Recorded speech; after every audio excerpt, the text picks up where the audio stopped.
you doing?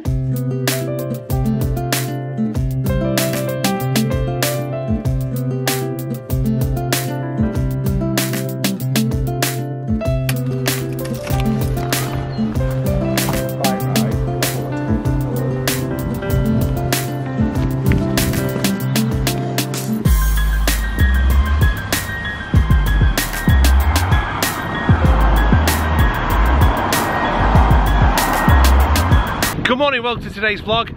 Very sunny, if slightly windy and cooler Cambridgeshire today. Just want to deal with something. There's been, I don't know whether it's the moon phases, but the hate coming my way in the last 48 hours. It's a good job I'm pretty tough on these things, because I tell you, some of it was pretty nasty. So if you're watching this and you've got a real problem, then don't watch.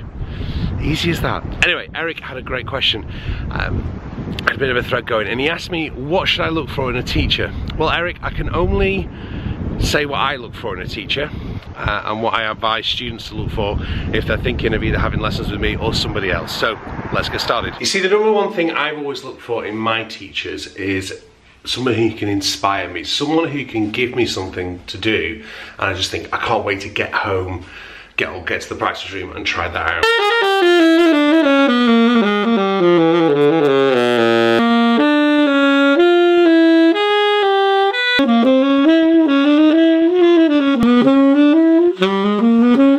Number two for me is a motivator. I need someone who is going to sometimes put that arm around me, tell me how to get, how to get right, how I'm doing well. Other times I need someone to kick me up the backside and get me moving. All my teachers at some point have kind of been, the yin and yang of those kind of ideas. I've had some teachers who have just gently pushed me along at the right time. Other teachers have basically put their foot firmly at my rear end and got me to move it. Part of the skill, I think, of a good coach or a good teacher is knowing what each person needs at that particular time. Number three is someone, and not just in music, who can give me a fresh insight or a different perspective on something. They can show me something that I've seen 100 times before or heard 100 times before, and be able to show me or tell me a different angle on it and go, have you not considered looking at it like this? And I go, oh gosh, no. And that it's something I prize in a teacher, and not just musically, in so many different ways, filmmaking, or when I was studying theology and philosophy, how a teacher would be able to come at it and go through a different way, and that would really blow my mind, and it would really inspire me to want to learn more, want to find out more.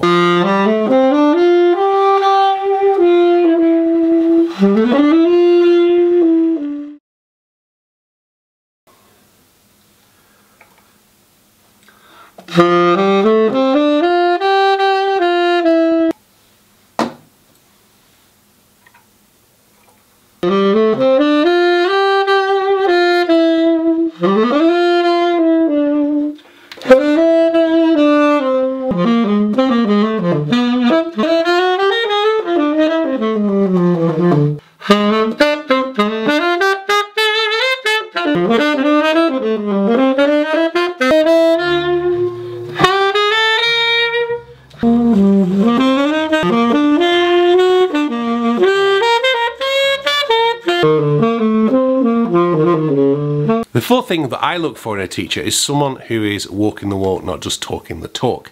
Doesn't mean they have to be a phenomenal player, and sometimes, and quite frequently, although I don't think as often as it is in sports, for example in football, Sir Alex Ferguson was the greatest manager, at least of the last 50 years in English football. He wasn't a great player, but he did play for Scotland as an international. He wasn't a bad player, but he certainly wasn't, he didn't ever reach the heights as a player that he did do as a manager, and sometimes that can help with teachers. They don't necessarily have to be playing at the very highest level all the time to be a good teacher. Sometimes that doesn't necessarily make the best teachers, but they do need to be able to play. They do need to be able to demonstrate, and having gone through that. And I find that becoming a teacher has made me a better player, because I've had to go over my fundamentals in so many different ways when I'm showing other people.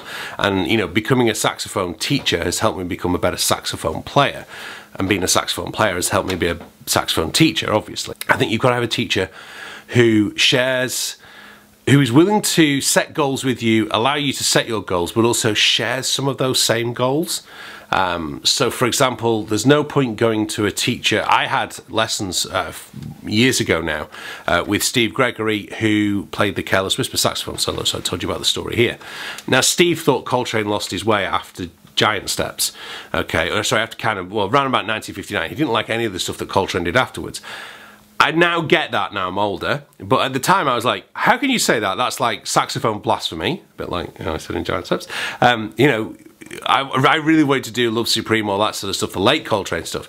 So they sent me, you know, very kindly, Steve said, look, maybe I'm not the right guy for you to learn off here, although I did learn lots of things from him, but because I was trying to really go for that kind of late Coltrane vibe, all that sort of stuff with a Love Supreme, he set me up with Frank Griffith and then Tony Woods and a few other teachers, so I was kind of able to pull that through, and that's what a great teacher will do as well, and I respect Steve immensely for doing that, because it'd been very easy for him to say, oh no, I need your business, keep coming, you know, blah, blah, blah, blah, blah, show me different things, but he was like, no, go and see these guys, they're going to give you more what you can take. So that for me is walking the walk as well as talking the talk as well, being able to say that kind of thing. That's not my expertise, let's go on to a different thing. I hope that helps you, Eric, and other people who have tuned in for that. I need to go on with some more practice. This is Johnny Griffin's solo over Bully Monk. It's phenomenal, so I did years ago. I was watching that Joel Frahm masterclass. I'll link it here. It was fantastic. I'll link to it on the Cambridge Saxophone Facebook page. Really love Joel's playing, and it was the first time I'd ever heard him give a masterclass. And wow, yeah, I want to take lessons from him if I ever get the chance. So insightful, great player, great mind. Sounds like a great teacher as well. Now, when I was in school, I used to have hair that looked like this. And then one summer, before we went to Florida on holiday, I decided to shave it. And when I was about 15, 16, I thought, what I'm going to do when I'm grown up and I don't have to abide by school uniform rules is I'm going to shave my head, shave my beard, and then just leave it to grow. Well, there are 127 days to my brother's wedding. And today, I am going to shave my head and shave my beard. Katie isn't going to like it. Now that looks and feels very, very different. Katie and the kids are not home yet, so we'll see what that reaction is. I am going to grow it back, don't worry. That is the first time I've shaved my beard off in about 4 years. It feels really weird and smooth, and keep your eyes closed. Keep your eyes closed. Open them! Chad, what have you done? Chad, that is awful. Chad, I told you she wouldn't like it. It's absolutely awful. So just preparing the music for Sunday. Good, you're on. I'm not going to get used to this at all, and I think Katie's really, really not happy with me about it. You might see me wearing hats for the next few weeks.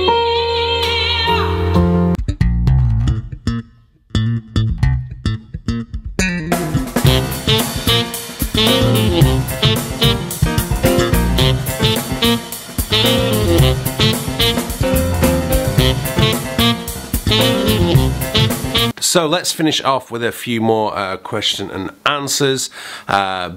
Mostly been comments, actually, not too many questions recently.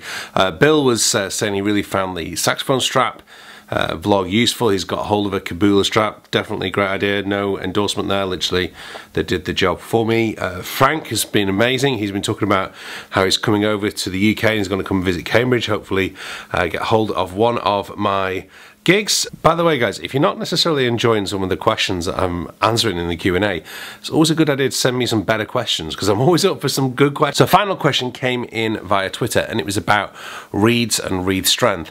And the question's kind of about, you know, do I need to have softer reeds in order to play the low notes? And I answered a lot of it in this vlog here, but in a way, a lot of people I find are playing on reeds that are too hard for them.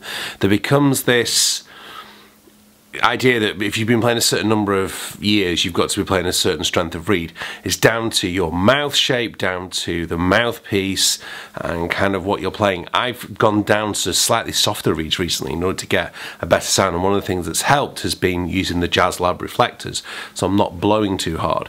So I would suggest, and if you're finding the low notes are too hard, I would suggest, first of all, changing the strength of reed, but staying with the same brand and model of reed that you're on. If that doesn't work, possibly try a different type of reed. I like to use D'Addario Select Jazz. They give me the best response throughout the horn. Not every reed in the box is absolutely perfect, but the vast majority of them are great. I can tell them what I like about the D'Addario reeds. I can pull them out, lick them either side, stick them on a gig, and they blow perfectly fine. That is all for today. Watching myself in that viewfinder is really weird. I don't know how long we're going to cope with this. I hope you guys can cope with the change. We'll let it all grow back. Let's see what it looks like in 300 days. Maybe you think I should keep it. Either way, thank you very much for watching. Make sure you check out my last vlog here. Check out what I was actually doing 2 years ago. I can say that now because of 2 years of vlogging. Make sure you hit subscribe, and please go over and check out my Patreon page. I'm going to stick some new content on there later tonight. So thank you very much for watching. I'll see you soon. Bye bye.